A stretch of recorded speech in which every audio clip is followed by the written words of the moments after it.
Are you ready to get your health back but feel overwhelmed by the endless healthcare options? We believe God has called each of us to a specific assignment, and we want to make sure your body, mind, and heart are up for the task. It's time to simplify the process of healing. At Cornerstone Integrative Healing, we offer simple, effective, easy ways to prioritize your health and gain understanding. No prescription pad needed. I'm Kari Coody, a pharmacist turned integrative health practitioner. I'm so excited to have these conversations around topics with my friend, Jenn.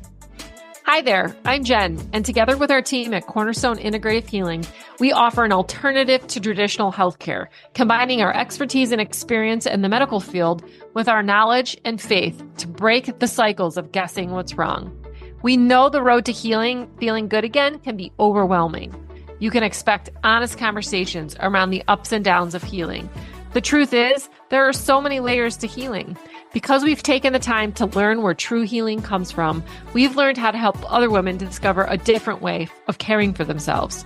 Join us every week for new episodes as we discuss topics that are personal and pertinent to your healing journey. Hey, everybody. Welcome back to the podcast. Jenn here with my co-host, Kari. And we are talking about a subject that I think is probably debated over and over again, especially in the nutrition world. So we sort of wanted to address organic, and is it worth it? Kind of what you need to know, what should you buy organic, and does it really matter? And so we just want to take this time and, explain a little bit. A lot of my time was spent understanding organic farming since I worked for a company that did organic whole food supplements, and they really have been, farming organic for 100 years. So it was really good knowledge that I got to, that I acquired about, just how important organic is, but also too, it's not a magic bullet. It's not a magic fix.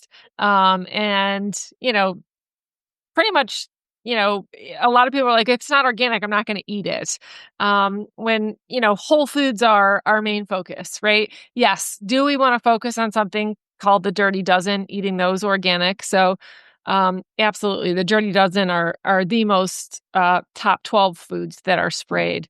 So, Kari, just want to talk about what organic really means and maybe what it doesn't mean? Yeah. So the term organic just really means that they take certain steps in their processes to not spray as many chemicals. That's what we usually think about when we think about organic. It doesn't have, sometimes we think it doesn't have any chemicals, but it does have some.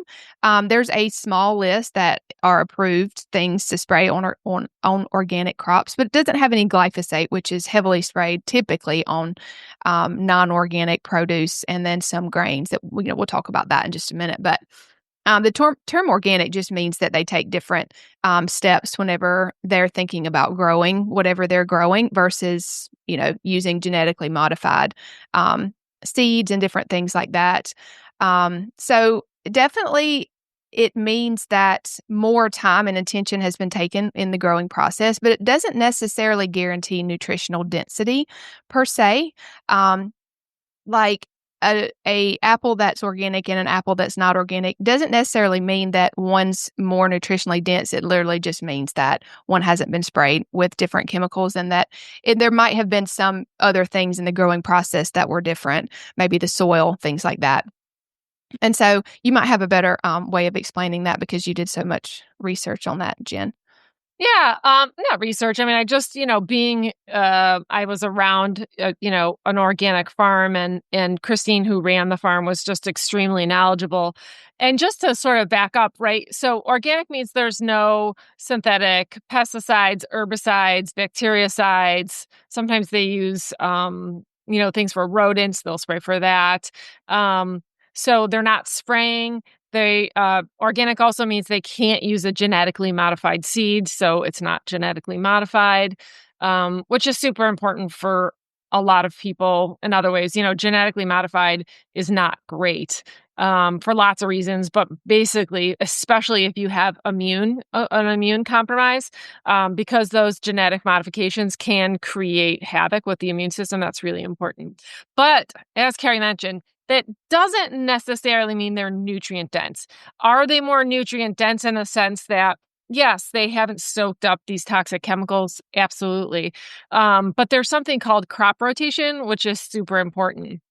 So, again, my reference is Standard Process because I spent so much time with them. And I just think that, she is brilliant because she has to keep up with demand, right? And they're literally growing everything, or 80% of the things that are going into a product. And sometimes they would up her beet yield, 3 times in a growing season. And they're in Wisconsin. So it's not like they're in Florida or California where they have, a really expanded growing time. But anyway, they were really good about rotating crops. So they use something called cover crops. And that is, a cover crop is to literally add nutrients back into the soil that maybe the previous crop had, sucked out or depleted.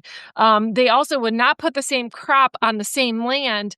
I believe it was for 8 harvests. So they wouldn't put it back because they didn't want to deplete that soil. They literally will build up and rotate the crops continuously to make sure of the nutrient density. So again, just wanted to kind of stress those couple things that, organic does matter in the sense that, and let me just preface by saying a lot of the people I see in person, and really even some of our virtual glyphosates glyphosate is definitely something that shows up with gut issues.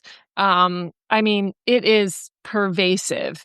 And that's because they douse wheat crops with the Roundup. So they'll spray it ongoing. Of course, it's GMO, so it's resistant. And then literally right before they harvest wheat. Now, remember, most of your packaged foods have some sort of wheat, right?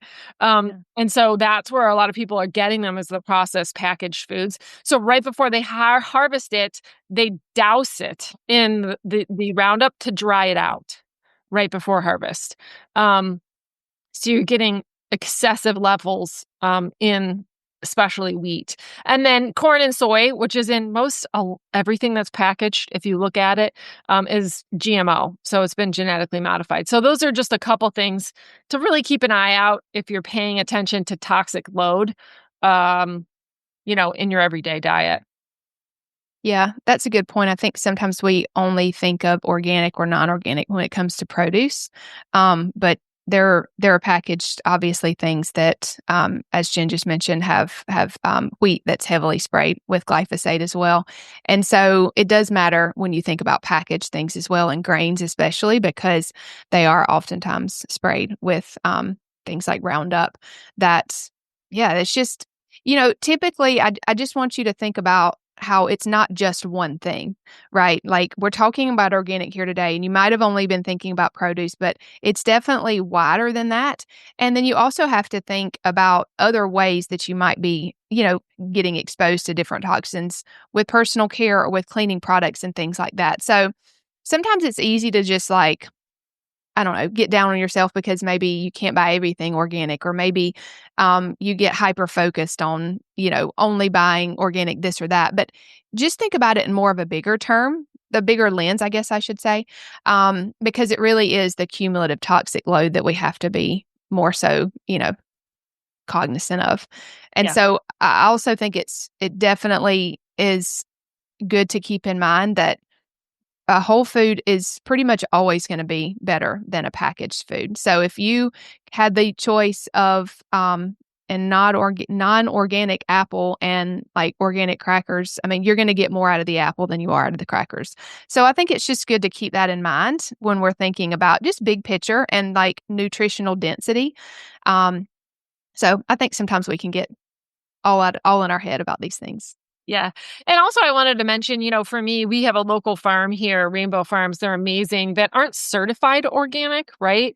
But they really do focus on regenerative farming and it's a local grower, I can talk to the growers. I can discuss what they use and what they don't use. So, and while they're not certified organic, because certification organic is really pricey and sometimes Yeah. it's hard for the farmers to do.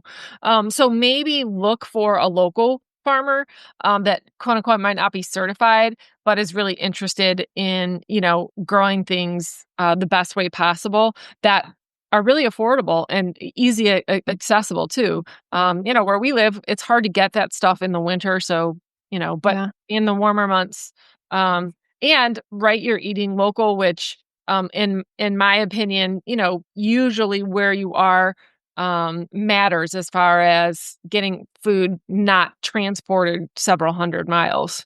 Yeah, for sure. That makes a big difference. I'm glad you mentioned that. Yeah. Um, so I just wanted to go back to something you said and referenced was the Dirty Dozen. And I wanted to just list off what was in the 2024 list of the Dirty Dozen. They haven't come out with a 2025 one yet. Um, but this is a list that basically means these are the most heavily sprayed um, produce. And so you would want to buy those organic if you could. If you had to prioritize something, you would want to prioritize these. That's what it means by Dirty Dozen. They're the most heavily sprayed. So that would be strawberries, spinach, kale, which would include also collard greens and mustard greens, grapes, peaches, pears, nectarines, apples, peppers, cherries, blueberries, and green beans. So a lot of those you'll notice, you're not having, well, apples you would peel, but you would want to eat you wouldn't want to peel those, but you could. But most of those you wouldn't peel. So just think about that. If you're eating the skin, then that would be an even more reason to buy organic. And some of these things, if you can't find organic versions fresh, you could get them frozen, like green beans. I buy a lot of times frozen. I can get those organic. And by the way, I live in a very small town that we don't have like a lot of organic stuff, but thank goodness, like look, smaller stores are starting to get more organic things because people want them. So that's definitely a plus, and I've seen that for sure. But again, I want to prioritize these for sure, but I also know my kids really love fruit, and if they don't have organic strawberries that day, I'm probably going to get regular and just try to wash them more. That is another thing. You would want to wash any type of produce that you get, whether it's organic or not. Um, and so you can do that. You can buy fruit and veggie washes, but you could just put them in water and sprinkle a little baking soda in the water. I also sometimes put essential oils like lemon. So that would definitely be something that you could do right when you got home. I usually just try to throw everything in a bath of that mixture and let it sit for 5 minutes or so, and then wash it. Yeah, and I just want to go over it. So there's a clean list too. Yeah. So things that normally aren't sprayed a lot, and you can tend to eat conventional. And those are avocados, sweet corn, pineapple, onions, papaya, sweet peas. Usually frozen are best. They're usually a little bit cleaner. Asparagus, honeydew melon, kiwi, cabbage, mushrooms, and mangoes. So those are your clean ones that tend to be a little bit better as far as pesticide residue, having not as much. Yeah. So if you see that list, that's what that means. Sometimes I remember posting it a few years ago and people were really confused about the names. So Yeah. if you're Yeah. not familiar with that, hopefully that made sense the way we explained it. Um, we haven't talked a lot about animal products and pantry. We talked a little bit about processed foods. Do you want to talk about organic when it comes to those?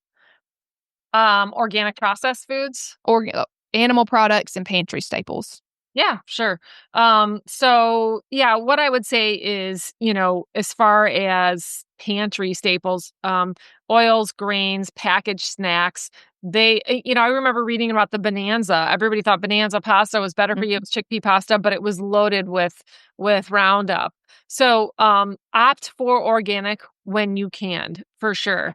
Um, Also, I'll look for things like oils. I'll look for things sometimes out of Italy or Spain because they tend to just not use as much pesticides or processing.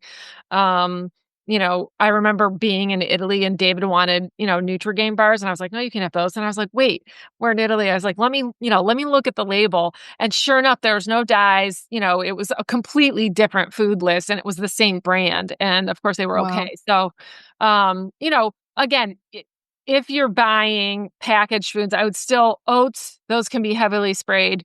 So make sure, anything with those packaged oats or grains, or even the oils, as I mentioned, a lot of the corn and soy oils are GMO. So look for those. And then animal products. So organic and pasture raised meat, dairy, and eggs, obviously to reduce your exposure to hormones, pesticides.